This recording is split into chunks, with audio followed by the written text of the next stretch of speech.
The auction house is across the street from my home. I found this box loaded with negatives. I won it for $380. The history of street photography is being rewritten. Vivian Maier. Vivian Maier. Vivian Maier. Exhibitions in New York, and LA, and London, and Chicago. We've had more interest in this work than any other photographer. There's one particular that I bought, which I love. The composition is slightly off to me, and I think that's why I like it. Vivian was a very private woman. She was so awesomely unique. She was not an open person. She was a closed person. Vivian was my nanny. Yeah, she was our nanny.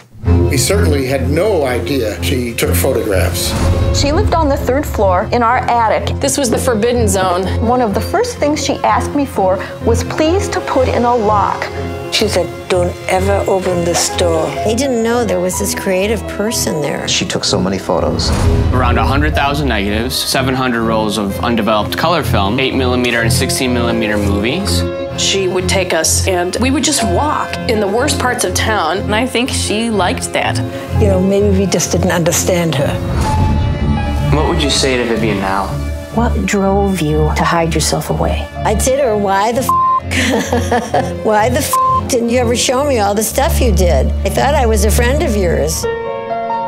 In death, she is getting the fame she never had in life. I'm uncovering an artist. If I'm leaving this giant boulder unturned, it would be a mistake. Of course, she would have hated every minute of it. She would never have let this happen. She had some compulsive behaviors. She was a pack rat. I asked her what she did. Her answer was, I'm sort of a spy.